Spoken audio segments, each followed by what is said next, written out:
So we are in the last week of the year and I thought I'd do something different and something that I usually follow, which is 10 tips to make you end your year on a high, or like a better way to end the year. The best way to end the year, actually. That's what it is. Yeah.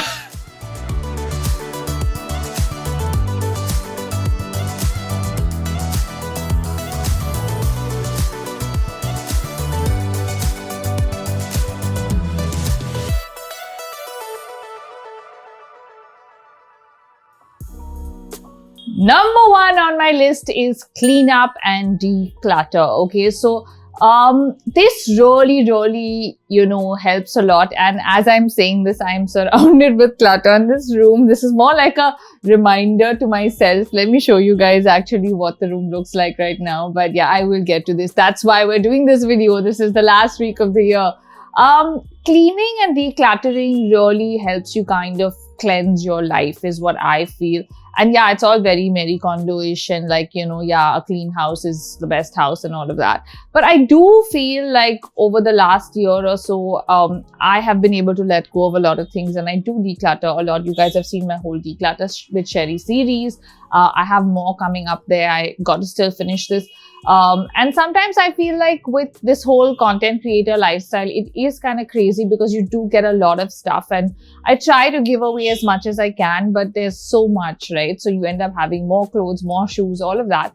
And it's really important to kind of do that declutter to cleanse. Also, by nature, I think as a family, we are hoarders. My parents, me, we just don't really like throw things out or give them away easily. It's like everybody's like, no, I want that, no, I want this, no, I want that.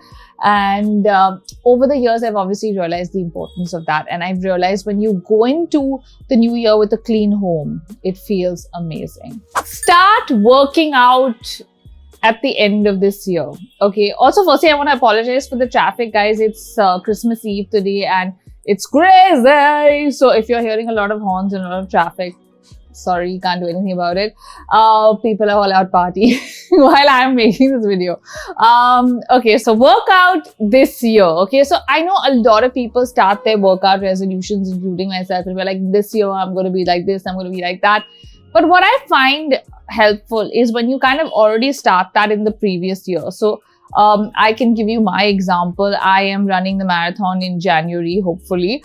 And a few weeks ago, if you're following me on Insta, you can see that I started running and I started kind of posting about my run to motivate myself and all of that. Of course, I wouldn't advise that. I would say train for months and so on. But I'm someone that's run before. It's just that I kind of took a break in the pandemic because I couldn't run with a mask.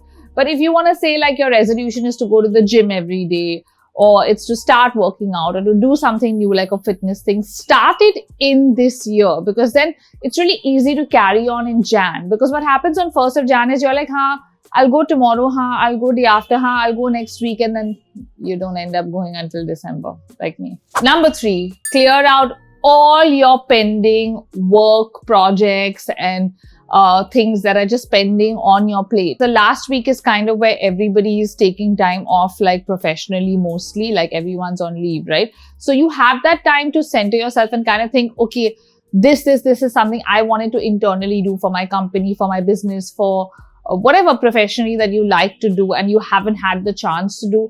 Tie all those things in, send out your invoices, file all your papers. That's what I like to do. Like I like to again start that year with like, I know of course the new financial year is not January, but it kind of feels nice to start the year with everything in order, because I feel like you get that week 10 days where everybody's off. So you're not, on a daily basis doing as much work-wise for most businesses. Of course, there are a lot of businesses that probably do well at this time.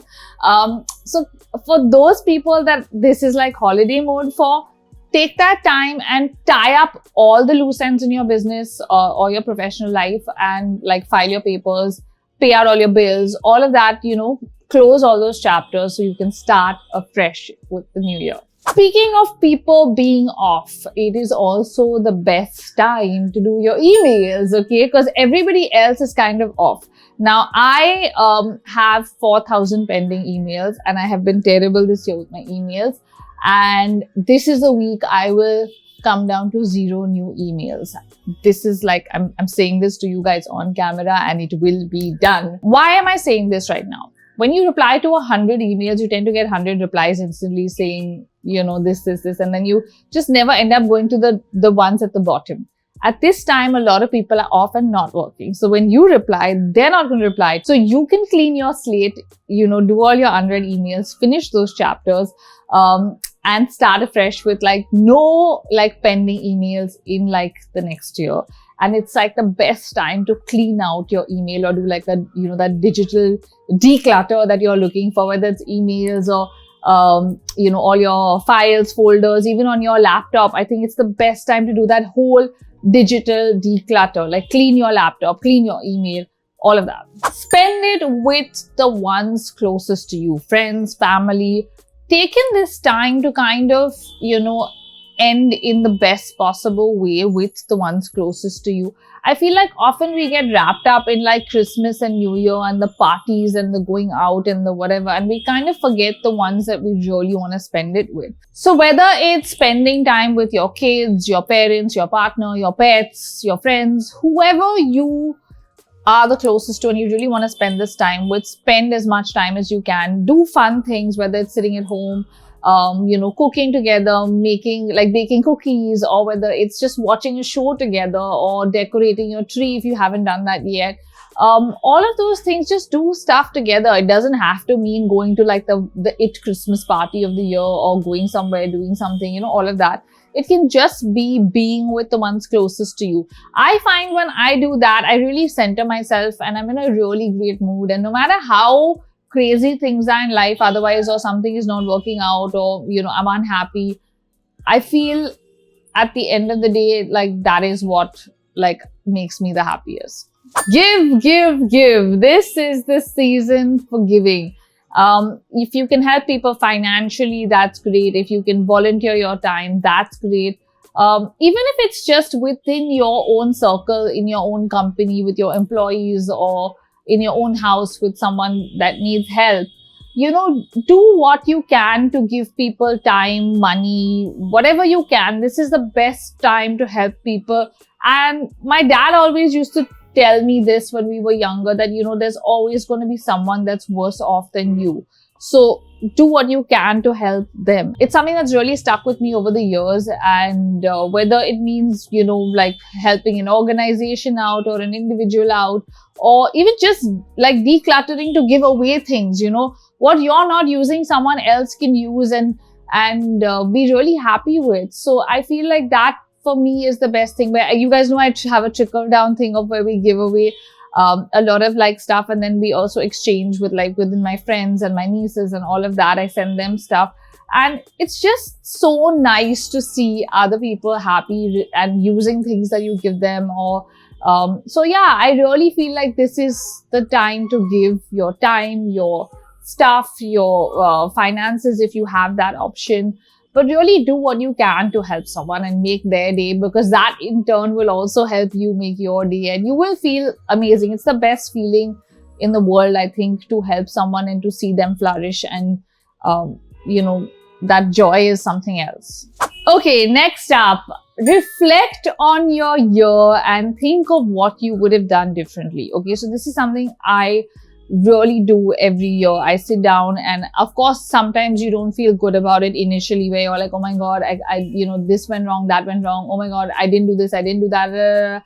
But then when you sit down and think, what could I have done differently, or what will I change in the next year, that really makes you feel better and kind of makes you feel more hopeful for the coming year. And you kind of feel like, okay, yeah, I'm going to make better choices in the new year, even if you don't end up doing them. But in this week, it makes you feel better. So yeah, reflect on your year, on your choices, and think about how you could have done something differently. Like right now, I am thinking about how I could have shot this video last week and it would have been a lot quieter. And this traffic is really killing my vibe right now. But it's reflection, guys, reflection.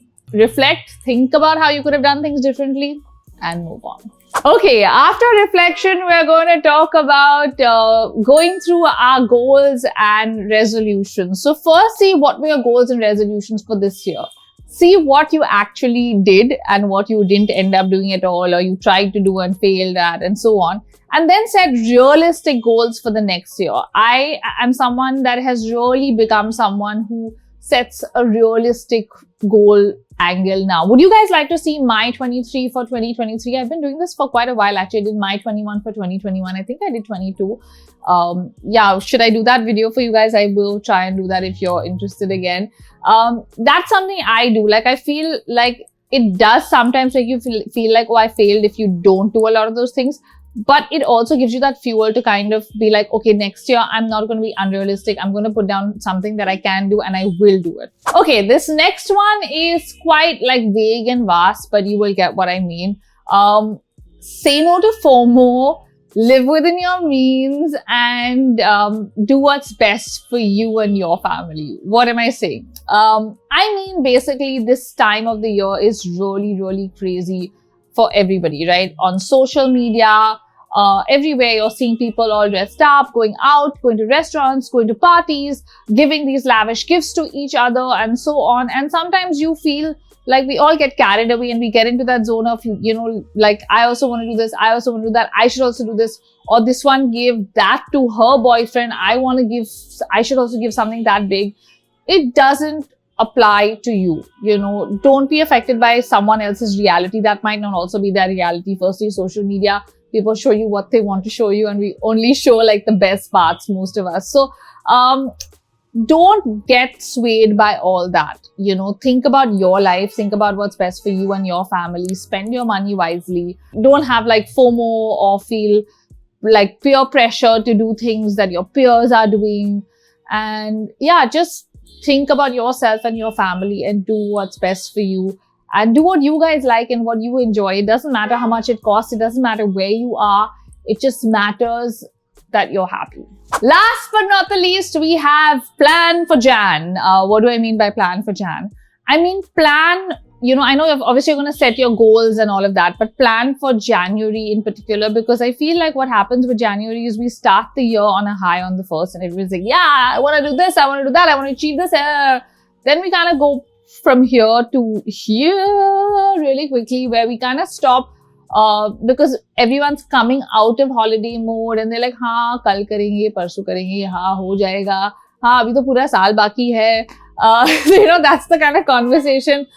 We keep saying, हाँ, we'll do it at some point, I'll get to it eventually, you know, and so on.